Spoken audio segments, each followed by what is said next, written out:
պատման տոկոսը լինել մինչև 40%, բայց մակերեսի սահմանափակումը հանել են հողակտորի։ Այսինքն պատկերավոր ասած 100 մետր հողի վրա կարելի է 40 մետրը տրամադրել կառուցապատմանը։ Հա, բնականաբար մնացած, այսինքն մենք փոխել ենք հիմա դա եւ 400 մետրից ներքև էլ կարելի է կառուցապատում անել։ Իմիջայլոց ասեմ, ու դա շատ լավ կարգավորում է, որովհետեւ հիմա նաեւ կարծում եմ կուլտուրան փոխվում է եւ իմիջայլոց 16 միլիոնի ծրագրերը դրան շատ նպաստում է, որ մարդիկ առանձնատների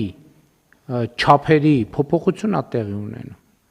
Ու սա նորմալ է, որտեղ մարդիկ սկսում են ռացիոնալ հաշվարկել, բա կոմունալ ծախս կա, պահպանման ծախս կա եւ այլն եւ այլն եւ այլն։ Այն խորհրդային միության ժամանակներից, երբ որ շինանյութ եւ այլն տարբեր տրամաբանությամբ էր, մարդիկ ընդհանուր տուն կառուցելիս բան էին անում, պլանավորում են, ասում են, բա որ բաները, ասենք Գերդաստանի ներկայացուցիչները հավաքվեն, որտեղ են քնելու եւ հարսանիք որը լինի, հյուրերը որտեղ են քնելու եւ այլն, ինչը իմիջայլոց, ես չգիտեմ, առիթ ունեցել եմ կիսվելու թե չէ, բայց օրինակ ես այս պաշտոնավարման ընթացքում իմ ճամփորդություններում հետեւյալ մի հետևությունն եմ արել, որ այնտեղ որտեղ պետությունները եւ հասարակությունները պայմանական ասած ուժեղ են եւ զարգացած են, այդտեղ առանձնատների չափերը փոքր են։ Ինչ կապ ունի սա հանրության եւ պետության ուժեղացման հետ։ Ես օրինակ ասենք մի շարք եվրոպական երկրների, որոնք տենց շատ բան են, քաղաքակրթական կենտրոնն են եղել եւ ըստ էության այսօրվա ժամանակակից քաղաքակրթությունը հենված է իրանց ստեղծած արժեքների վրա, երբ որ առիթներ եղել է գյուղերով եւ այլն շրջել եմ եւ տեսել եմ, ես ապշել եմ տների փոքրությունից, առանձնատների փոքրությունից, որը իհարկե ի սկզբանե նպատակը եղել է այն, որ տաքացնել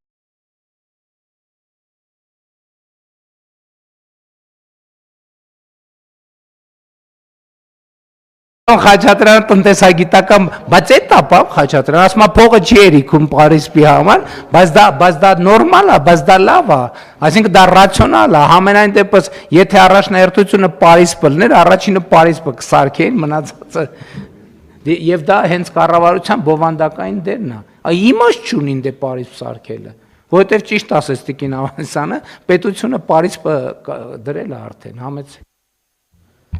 Շնորհակալ եմ, պարոն վարչապետ։ Ես քննարկումը մի ուրիշ տեսանկյունից եմ նաև շատ կարևորում, ժամանակի տեսանկյունից։ Տեսեք, մարդկանց եկամուտներն ավելանում են։ Հիմա խոսում ենք հարազատները դրսում հանդիպում են, ավելի շատ են հանդիպում։ Ինչու՞, որովհետև դրսում հանդիպելը ավելի թանկ է։ Եվ մարդիկ 20 տարի առաջ եթե մտածում էին հարազատներին հանդիպելու համար, գուցե տունը կամ սենյակը մեծ էին կառուցում նաև նրա համար, որ հարազատներին կարողանան տանը հանդիպելով խնայել եւ պատերից դուրս գալ, եկեք մտածենք նորից եկամուտների տեսանկյունից այսօր պետության եւ համայնքների եկամտային հնարավորությունները էապես ավելանում են եւ իրենք ավելի շատ են ներդրումներ կատարում են համայնքային միջավայրում, որը պատից դուրս է։ Եվ այդ հարմարավետությունը պատից դուրս, պատից ներսին մոտենում է գնալով, որովհետեւ համայնքների եւ պետության ֆինանսական հնարավորություններն են ավելանում։ Հետևաբար սա պետք է բնական զարգացման մեջ մտածել այս հարցի մասին,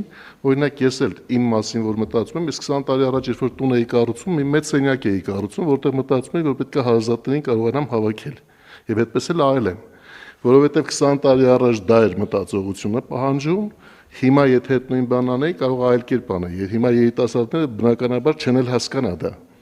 Եվ ես կարծում եմ, որ ժամանակի մեջ ամեն ինչ ճիշտ է, մենք ճիշտ ժամանակին ենք խոսում այս հարցի մասին, քանի որ եւ պետության, եւ համայնքների, եւ մարդկանց եկամուտները աստիճանաբար ավելանում են, արդեն պետք է մտածողությունը ուղղել իրենց, որ իրենք կարողանան նաեւ նոր միջավայրում մտածել այդ հարցերի մասին։ Այո, ընդհանուր առմամբ ձեր ասած այդ համաձայն եմ, պարոն Խաչատրյան, բայց երբ որ դուք խոսում եք, ես մտածում եմ հետեւյալը։ Եթե մարդը այդքան հնարավորություն ուներ գնալ Թիֆլիսից Պեպսիկոլա առնի հետ գա, եթե իրան բնակավայրում այդ նույն ծառայությունը լիներ մի քիչ այդ ճանապարհը ծախսը շահույթի մարժայով, կարող է նաև հնարավորություն ունենար գնար նստեր այդտեղ բան աներ, խմեր այդ, հա? Հա, էլի, այսինքն այդ շուկայական տնտեսության տրամաբանությունն էլ է որոշակիորեն լուծում, բայց այո։ Եվ սա թեմա է, որը կարելի է անverջ քննարկել։ Եթե այս պահին,